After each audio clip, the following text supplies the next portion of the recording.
बात कभी भी किसी वीडियो में डिस्कस नहीं करी है। और मैं ऐसे सपोज आप समझो कि वो यहाँ खड़े हैं, मैं थोड़ा सा दूर खड़ी हूँ ऐसे नीचे ढलान की साइड पर। मैं उनको बहुत देख रही थी, वो बहुत ट्राई कर रहे थे कि कैसे भी वो जाए इसके नीचे, बट वो जा नहीं रही थी। मैं इतना ज़्यादा पैनिक हो रही थी उस टाइम पर, और उधर उन लोगों ने एम्बुलेंस कॉल कर रखी थी। एंड क्या बताऊँ, मुझे ऐसा फील हो रहा था कि मेरा सब कुछ अब खत्म, अब मेरी लाइफ खत्म हो चुकी है, बिकॉज मैं डिसेबल हो चुकी हूँ। मैं कहीं ना कहीं इस माइंड में इस चीज़ को लेकर आ रही थी कि शायद मैं अब डिसेबल्ड हो चुकी हूँ, मैं अब चलने की उसमें नहीं हूँ स्थिति में, और शायद ना हो पाऊंगी।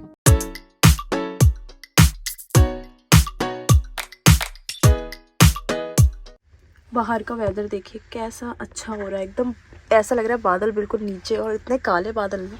अभी बहुत तेज बारिश आने वाली है। वैसे तो सुबह से आ रही है आज बारिश, और अभी दिन के 3 बज चुके हैं और बारिश का अभी भी है, और लगता है आसार की बहुत तेज आएगी अभी भी। कितने काले बादल है चारों तरफ, बहुत प्यारा वेदर है ये। Hello everyone, welcome to my new blog. आज अपने ब्लॉग की स्टार्टिंग में अपने ट्रक से बैठ के कर रही हूँ, और आधा दिन निकलने के एक्चुअली बाद में कर रही हूँ।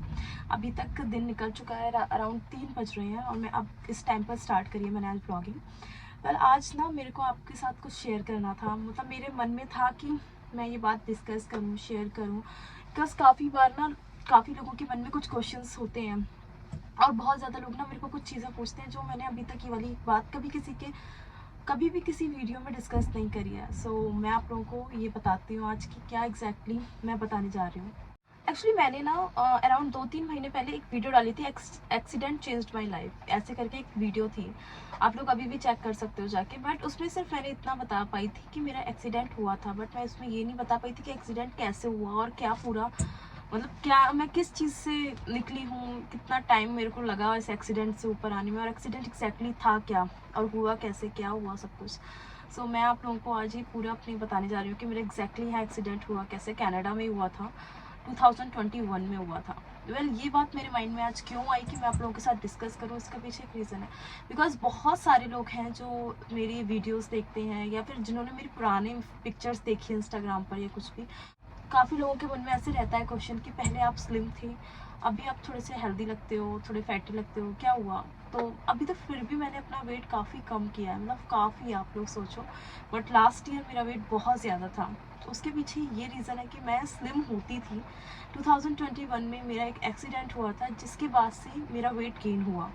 पहले मैं आपको उस पूरी स्टोरी बताऊँ कि एक्सीडेंट एग्जैक्टली हुआ क्या और क्यों मेरा वेट गेन हुआ, उसका रीज़न क्या है। एक्सीडेंट एक्चुअली हुआ था 2021 में नवंबर में दिवाली पड़ी थी।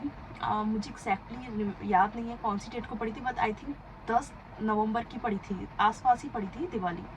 तो मैं ना अपनी ये जो अपार्टमेंट में जो रहती हूँ, इसी में मैं उसी टाइम पर मूव हुई थी। मैं 1 नवंबर 2021 को इस वाले अपार्टमेंट में मूव हुई थी। पहले मैं शेयरिंग में रहती थी, और इसमें मैं अकेले इस अपार्टमेंट में रहने आई थी 1 नवंबर 2021 को। तो उसके बाद दिवाली पड़ी। दिवाली के बाद हाँ, मैं ना दिवाली सेलिब्रेट किया, सब कुछ अच्छे से सब सारा था। बट दिवाली से पहले, और यहाँ मूव करने से पहले मैं अपना ना ये लाइसेंस का प्रोसीजर में थी। मेरा 2021 के 1 में मैंने अपना ट्रक का लाइसेंस बनवा लिया था। तो मैं इसी सारे प्रोसीजर में थी कि लाइसेंस कैसे बनेगा, क्या है।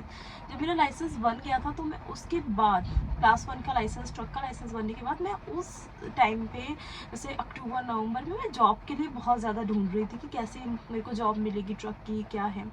तब मुझे जाके पता चला कि ट्रकिंग में जो ट्रकिंग का लाइसेंस है वो लेना इतना बड़ी मुश्किल नहीं है, कोई बहुत बड़ी बात नहीं कि आपके पास ट्रक का लाइसेंस कैसे बनेगा या क्या है। बट मेन जो दिक्कत आई, जो मेरे को प्रॉब्लम आई, वो आई मुझे ट्रक का लाइसेंस बनवाने के बाद जॉब ढूंढने में। बिकॉज जहाँ भी जाती सबका यही होता है कि एक्सपीरियंस नहीं है आपके पास। अरे आपका तो अभी जस्ट 1 मंथ हुआ है लाइसेंस बने, या जस्ट 5 दिन हुए, 10 दिन हुए लाइसेंस बने, तो हम आपको कैसे जॉब दे सकते हैं। आपको एक्सपीरियंस की ज़रूरत है, पहले आप एक्सपीरियंस गेन करें 1-1.5 साल का, फिर आए आप जॉब लेने। तो मेरा उस टाइम पर सबके साथ यही क्वेश्चन था कि एक्सपीरियंस कैसे, मैं अपने आप कैसे चला लूँ ट्रक, अपने आसमान में चला लूँ, या कोई कंपनी ऐसे मेरे को दे देगी ट्रक। जब तक कोई कंपनी नहीं देगी, इनिशिएटिव नहीं लेगी, तो मैं कैसे अपना लाइसेंस कैसे उसको अपनी एक्सपीरियंस में लाऊंगी, कैसे। तो बट उन लोगों का तो यही रहता है ना, जो कंपनियां होती हैं मेनली, कि नहीं एक्सपीरियंस बंदा ही चाहिए हमें, ये वो। फिर काफ़ी लोग मुझे बोलते थे कि आप CFTR का एक कोर्स होता है, आई थिंक मेरे को एग्जैक्टली उसकी अमाउंट याद नहीं है, बट उसमें भी 5-7 हज़ार रुपये, 5,000 5-7 हज़ार डॉलर लग जाते हैं, रुपए निकल गए मुझसे, 5 से 7 हज़ार आई थिंक उसमें डॉलर लगते हैं, समथिंग ऐसा कुछ है, मुझे एक्जैक्टली उसकी अमाउंट नहीं पता। बट CFTR का 2-3 महीने का कोर्स होता है। ये एक तरह का ये है कि आपको मतलब मतलब बहुत अच्छी तरीके से आपको वो लोग ट्रकिंग करवाते हैं या जो भी है। उसके बाद कोई भी आपको ट्रकिंग कंपनी हायर कर लेती है, क्योंकि फिर वो सर्टिफिकेट देते हैं कि आप CFTR से आपने ट्रेनिंग ले रखी है प्रॉपर, तो आप कहीं पर भी कुछ भी वो नहीं करेंगे, एक्सीडेंट नहीं होगा, कुछ भी नहीं होगा, मतलब इस बात की श्योरिटी हो जाती है कंपनियों को, और इंश्योरेंस हो जाती है ड्राइवर की, ऐसा कुछ है CFTR का। फिर मेरे माइंड में ये था कि मैं क्यों इतना पैसा फिर से अपना, इतनी डॉलर्स अपने क्यों वेस्ट करूँ, इतनी अमाउंट ना। ऑब्वियसली कि मतलब पहले अपने ट्रक का लाइसेंस बनवाने में मैंने 4-5 हज़ार, 3-4 हज़ार के अराउंड लगा दिए थे, पूरे 3000 to 4000 डॉलर अपना लाइसेंस बनवाने में। अब मैं CFTR का करूँ, सो यही चल रहा था मेरे माइंड में कि नहीं, मैं तो नहीं करवा रही CFTR का, और जैसे भी है मैं अपनी जॉब ढूंढती रहूँगी, और मिलेगी तो जल्दी कर लूँगी। बट मैं उस टाइम पर ना बहुत ज़्यादा कहते नहीं कि जॉब के लिए एक बंदा होता है कि नहीं मेरे को जॉब मिले, बिकॉज मैंने 4000 डॉलर लगा दिया अब लाइसेंस में, तो मेरे को जॉब चाहिए ही चाहिए। कहीं पे हर किसी को कॉल करती थी, जैसे जो जानने वाले थे, तो वो बताते थे कि इधर चले जाओ, उधर चले जाओ। फिर जैसे मैंने एक वीडियो में बताया भी था कि जहाँ पे मैं अपना जस्ट उनके पास, वो जो थे उस कंपनी के पंजाबी थे, उनके पास गई, तो उन्होंने बिना बात मेरे को पूछे, मतलब मेरा कोई भी टेस्ट नहीं लिए, मुझे कह दिया कि ठीक है, नहीं आप नहीं कर सकते, बिकॉज उनको चाहिए था कोई कि जो BC को चलाए, ब्रिटिश कोलंबिया को। और मैंने कहा कि नहीं, मेरे को सिर्फ टोरंटो और मॉन्ट्रियल तक का चाहिए काम, तो उन्होंने मुझे वैसे ही बिना टेस्ट लिए कुछ भी वैसे ही मना कर दिया था। सो ऐसी ना मैं मतलब बहुत ज़्यादा उस टाइम पे मतलब डिसअपॉइंट थी, डिप्रेशन में भी थी, थोड़ा बहुत ना हो जाता है बंदा, डिसअपॉइंट हो जाता है, यार कुछ काम क्यों नहीं उसमें मिल रहा, जो चाहती हूँ वो क्यों नहीं मिल रहा ना। मैं इसमें चाहती हूँ ट्रैकिंग में, अभी काम नहीं मिल रहा है, वो लोग कह रहे हैं कि नहीं पहले आप जाके एक्सपीरियंस लाओ और ये वो। तो उस टाइम पर ना मेरा माइंड बहुत ज़्यादा ख़राब हो रहा था, बहुत ही ज़्यादा, मतलब मैं ओवर हो चुकी थी उस टाइम पर कि नहीं अभी मुझे जॉब चाहिए। सो उस टाइम पर क्या हुआ कि दिवाली जस्ट बीती, एंड 2-3 दिन बाद मतलब मैंने ऐसे ही व्हाट्सएप का स्टेटस देख रही थी, तो मेरे किसी जानने वाली हैं, उन्होंने डाल रखा था कि need driver class 1, class 3, class 5, मतलब ट्रक का, जो बड़े वाले ट्रक के लिए ड्राइवर की ज़रूरत है, जो स्ट्रेट बॉडी ट्रक होता है छोटा उसके लिए, और क्लास 5 जो मतलब कार के लाइसेंस पर भी लोग ट्रक चलाते हैं, सबसे छोटा वाला, उसके लिए, इन तीनों के लिए उनको ज़रूरत थी ट्रक ड्राइवर की। तो मुझे लगा अरे वाह, ये तो बेस्ट ऑप्शन है ना, एंड ऑल दैट। तो मैंने उनको कॉल किया, और उन्होंने बोला कि हाँ हमारे मतलब जो है मैनेजर, मतलब जो इनकी कंपनी का जो भी है मैनेजर, वो देख रहा है कि हाँ कोई मिले, मतलब ट्रक ड्राइवर की उनको ज़रूरत है, तो आप औरों को भी बता दो, बिकॉज आई थिंक उन्हें 2-3 ट्रक ड्राइवर्स की ज़रूरत थी उस टाइम पर। तो मैंने कहा ठीक है चलो फाइन, अच्छी बात है। मैं तो मतलब आई वॉज सो हैप्पी कि चलो मुझे कोई उम्मीद दिख रही है कि अब मेरे को ट्रकिंग की जॉब मिल जाएगी, एंड सारा कुछ ठीक ठीक अच्छा चलेगा आगे। सो उन्होंने मुझे बोला कि मैं तो छोटा ट्रक चलाता हूँ, तो क्लास 3 का चलाते थे वो उस कंपनी में काम करते थे, एंड उनके जो ऑनर था या मैनेजर जो भी था, उन्होंने बोला था उनको कि आप स्टोरी डालो या लोगों से पता करो कि ड्राइवर की नीड है, तो हमें कोई ड्राइवर मिल जाए। तो उन्होंने बोला ठीक है। तो फिर वो बोलते कि मैं तो चलाता हूँ स्ट्रेट बॉडी ट्रक, तो मैंने कहा नहीं मुझे बड़ा वाला ट्रक चलाना है क्लास 1 का, मैं ये छोटा वाला ट्रक नहीं चलाना चाहती। तो उन्होंने कहा ठीक है आप आ जाओ, एक बार मिल लो ऑनर से, एंड उसके बाद देखते हैं क्या करना है, कैसे मतलब क्या आपको ठीक लगता है तो आप करना, अदरवाइज़ नहीं। मैंने कहा ठीक है। मैं गई उनके यहाँ उधर, तो उन्होंने कोई पे रेट की बात नहीं करी थी, कुछ भी नहीं करी थी उस टाइम पर। बट मेरे जो जानने वाले थे उन्होंने बोला मुझे कि आपको ट्रेनिंग का, जो एक तरह की ट्रेनिंग है, आप एक बार मेरे साथ चल चल के वो सारी लोकेशंस देख लो जहाँ पर बड़े ट्रक भी जाते हैं, इनकी सेम ही लोकेशंस होती हैं, छोटे ट्रक के लिए भी और बड़े ट्रक के लिए भी। तो आप मेरे साथ जाके देख लो, आपको ईजी होगा, क्योंकि लोकेशंस को याद रखना पड़ता है यहाँ पे, ऐसा समथिंग उन्होंने मुझे बताया। तो मैंने कहा चलो ठीक है, मैं देख लेती हूँ जाके ना 1-2 दिन कैसा है क्या है। तो उन्होंने बोला कि ये आपको जो ट्रेनिंग है वो भी पेड होगी, सो आप उसके लिए मतलब उतना टेंशन ना लो, आई थिंक वो आपको पे करें, उनका ये था कि पे करेंगे ही करेंगे। मैंने कहा ठीक है, बट मुझे ये भी नहीं पता था कि वो कितना पे करेंगे, क्या करेंगे, बट मैं फिर भी मैंने कहा चलो 1-2 दिन का सेक्रीफाइस तो करना ही पड़ेगा ना अपना, बिकॉज अब काम चाहिए और सब कुछ। तो फिर मैं उनके पास गई, ठीक है। तो उनका छोटा ट्रक था, जो स्ट्रेट बॉडी ट्रक क्लास 3 का ट्रक बोलते हैं, वो था उनके पास।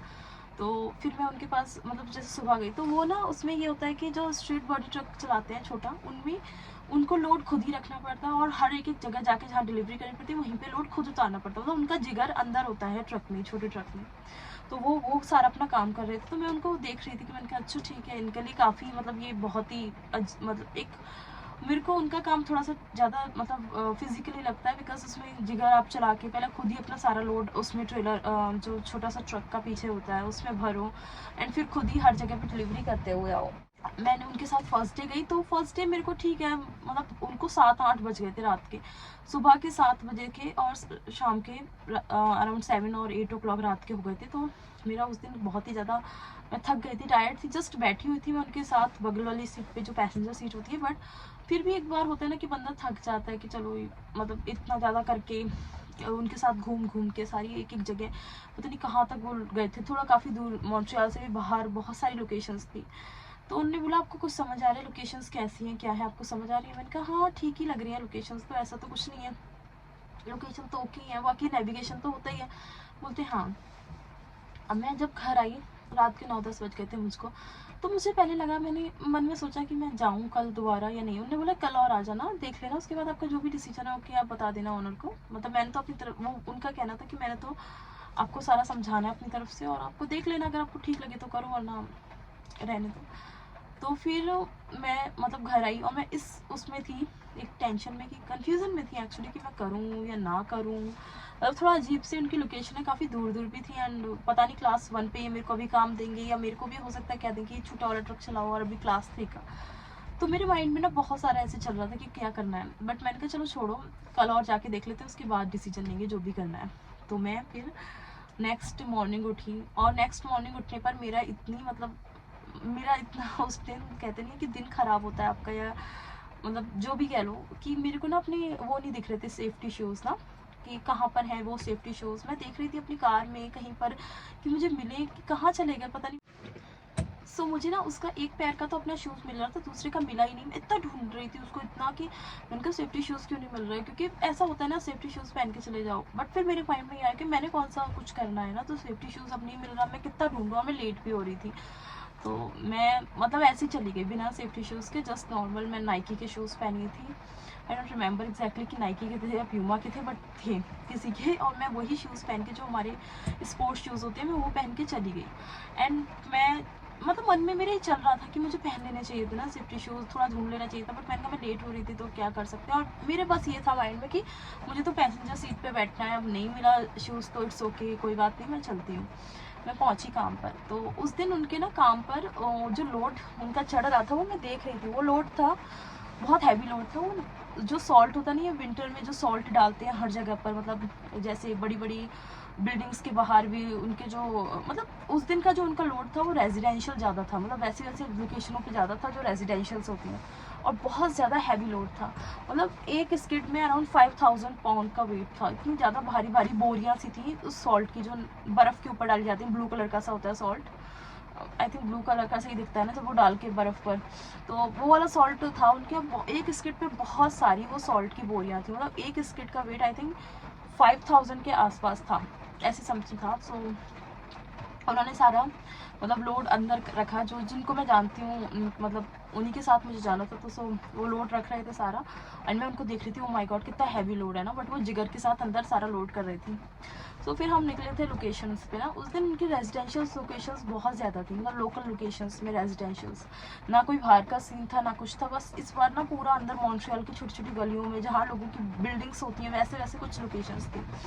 सो उन्होंने ना मेरे को यूजली पेपर्स दे देते थे कि तुम जाके पेपर्स अंदर दे आओ कंपनियों में ना, या फिर जैसे भी जो भी एरिया में या रेजिडेंशियल एरिया में उनको पेपर्स दे आओ आप। सो मुझे याद है कि हम एक लोकेशन पे पहुंचे ना, तो वो लोकेशन थी जैसे एक बड़ी सी बिल्डिंग थी, काफ़ी बड़ी सी बिल्डिंग, बहुत लंबी ऊंची, मतलब बहुत ज़्यादा उसमें फ्लोर्स होंगे, बहुत बड़ी सी थी। उनकी पार्किंग एरिया भी बहुत खुला डुला और बहुत बड़ा था। सो वो पहले मेरे को बोलते हैं, जो जिनके साथ में गई थी, कि मैं थोड़ा सा पहले खाना खा लूँ। सो मैंने कहा या आप खाना खा लो, वो बोलते हैं आप भी खा लो। मैंने कहा नो इट्स ओके, आप खाना खा लें। तो उसके बाद ना उनने मेरे को पेपर्स दिए। सो उन्होंने मुझे उसके बाद पेपर्स दिए कि आप जाके ना अंदर दे आना बिल्डिंग में, जो भी इनके इंचार्ज है उनको। मैंने कहा ठीक है ओके फाइन, मैं दे आऊँगी। सो अब उनने खाना खा लिया, ओके, उनने अपना ट्रक लगा लिया, वो जो स्ट्रेट बॉडी ट्रक है, एंड वो उसमें से जो वो होती है टेल गेट होती है, टेल गेट लगा ली, बिकॉज रेजिडेंशियल एरिया में वो कैसे ऊपर से नीचे उतारेंगे, उन्होंने टेल गेट लगाई सारी जगहों पर।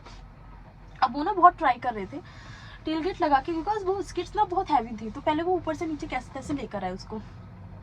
उसके बाद ना हमें मतलब एक जो बिल्डिंग थी, वो वाली बिल्डिंग, उसकी जो पार्किंग एरिया था वहाँ पे ऐसे होता ना बिल्कुल नीचे की तरह, मतलब पार्किंग के लिए जाने के लिए बिल्कुल ऐसे डाउन सा था। सो एक्चुअली अभी मेरा लगता है लोड स्टार्ट हो चुका है, इसलिए ट्रक अभी शेक कर रहा है। सो ना उनका बिल्कुल ऐसे डाउन था एंड उन्होंने मुझे पेपर्स मेरे को दे दिए थे कि आप जाके अंदर दे आना, ठीक है। वो ट्राई कर रहे थे जब सड़क से और उस जो डाउन सी जो आ रही थी जहाँ पे जाना, मतलब अंदर जाना था उनको, वहाँ नीचे रखना था कहीं पर। सो वहाँ पर ना थोड़ा सा पत्थर अड़ रहा था, तो वो ना उसको, उनके पास था इलेक्ट्रॉनिक जिगर, और एक इलेक्ट्रॉनिक जिगर था, एक नॉर्मल जिगर था उनके पास, मुझे जितना याद आ रहा है। सो उन्होंने ना इलेक्ट्रॉनिक जिगर से कोशिश कर रहे थे कि वो उधर तक लेकर जाए, नीचे तक उसको स्किड को पहुंचाएं। और मैं ऐसे, सपोज आप समझो कि वो यहाँ खड़े हैं, मैं थोड़ा सा दूर खड़ी हूँ ऐसे नीचे ढलान की साइड पर। सो मैं उनको बहुत देख रही थी, वो बहुत ट्राई कर रहे थे कि कैसे भी वो जाए स्किड नीचे, बट वो जा नहीं रही थी।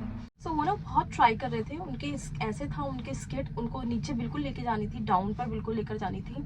एंड उनके पास इलेक्ट्रॉनिक जिगर था, वो उससे ट्राई कर रहे थे। और उन्होंने एक जिगर ना, जो नॉर्मल वाला जिगर होता है, जैसे हाथ से करके पंप करते हैं एंड वो ऊपर आता है, सो उन्होंने उस जिगर को आगे लगाया हुआ था एंड वो वाला दूसरा जिगर उनके मेन उस साइड में था।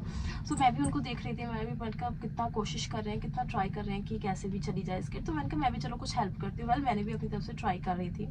सो हो नहीं रहा था एंड अचानक से क्या था कि जैसे मैं ये खड़ी हूँ, वो जिगर के साथ थोड़ा ऊपर खड़े हैं और मैं नीचे खड़ी हूँ, बिल्कुल ऐसे, मतलब इतने नीचे पर हूँ। सो जो जिगर था उनने ट्राई किया और अचानक से ना जिगर से वो स्लिप हो गई स्किड ना। तो वो स्किड जो स्लिप हुई वो सीधा मैं बिल्कुल ऐसी थी, तो सीधा वो मेरे तरफ आई स्किड। और जब वो एकदम ना कॉर्नर पे ले गई मुझे स्किड ना, बहुत हैवी स्किड थी जिसका वेट अराउंड 5000 पाउंड था।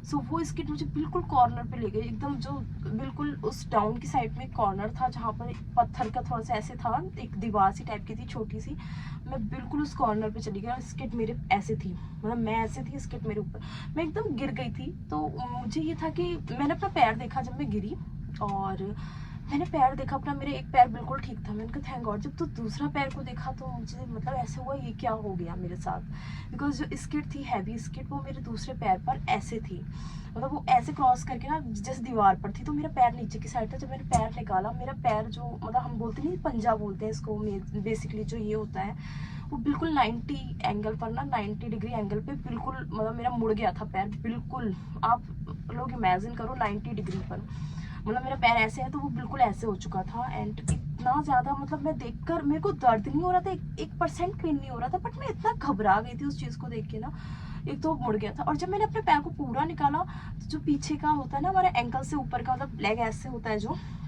तो ये वाला जो पार्ट होता है, जो हमारे एंकल के ऊपर का पार्ट होता है जो लेग का, वो पूरा कट चुका था मेरा पूरा, मतलब मैं ऐसे था कि वो पूरा एक तरह से कट गया और मुझे अंदर की अपनी हड्डी, मतलब बिल्कुल सारा कुछ दिख रहा है, एकदम वाइट वाइट सा ना उसमें से निकलने लग गया, जो उसे हम चर्बी बोल सकते हैं कुछ भी, बट ब्लड 1% नहीं ब्लीडिंग हो रही थी मेरे पैर में से।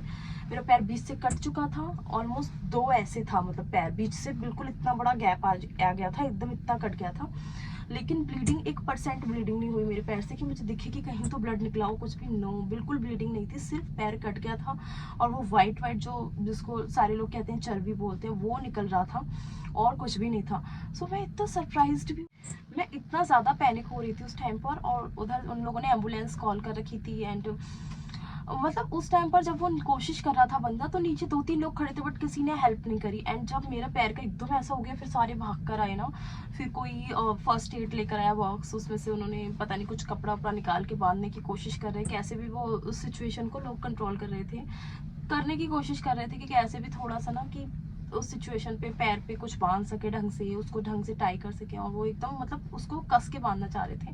थोड़ी थोड़ी ठंड भी स्टार्ट हो गई थी और मुझे अचानक से बहुत ज़्यादा ठंड लगने लगी थी। तो एक लेडी थी वहाँ पर, आई थिंक कंस्ट्रक्शन का काम कर रही थी या क्या था, तो उसने अपनी जैकेट उतार के मेरे को दी और मुझे काफ़ी, वो मतलब बोल तो फ्रेंच रही थी, मुझे कुछ समझ में नहीं आ रहा था, बट काफ़ी, मतलब होता नहीं एकदम बंदे को हौसला देना, ऐसे था। एंड उसके बाद जो वो बंदा था जिनके, मतलब जो कोशिश कर रहे थे, एंड सडनली जो एकदम ही स्किट निकल के स्लिप हो गई थी, वो भी बहुत, मतलब उनके जो स्किट निकल के एकदम स्लिप हुई, तो वो भी बहुत ज़्यादा घबरा चुके थे, बहुत ज़्यादा, जो मतलब थे वो पर्सन जिनके साथ मैं जा रही थी 2-3 दिन से, 2 दिन ही हुए थे एक्चुअली, ये सेकंड डे ही था, मतलब मैं जिनके साथ थी तो जा रही थी लोकेशंस देखने, वो बहुत ज़्यादा ना एकदम घबरा गए, वो भी बिल्कुल ऐसे थे ना एकदम रोने वाली सिचुएशन पे कि क्या हो गया। अचानक से उन्होंने एम्बुलेंस को कॉल किया, एम्बुलेंस को उन्होंने कॉल किया एंड एम्बुलेंस 5 मिनट में वहाँ पहुँच ही गई थी। बट उस टाइम तक मैं ऐसे थी कि मैं क्या बताऊँ, मतलब मुझे ऐसा फील हो रहा था कि मेरा सब कुछ अब खत्म, अब मेरी लाइफ खत्म हो चुकी है, बिकॉज मैं डिसेबल हो चुकी हूँ। मैं कहीं ना कहीं इस माइंड में इस चीज़ को लेकर आ रही थी कि शायद मैं अब डिसेबल्ड हो चुकी हूँ, मतलब मैं अब चलने के उसमें नहीं हूँ स्थिति में, और शायद ना हो पाऊँगी।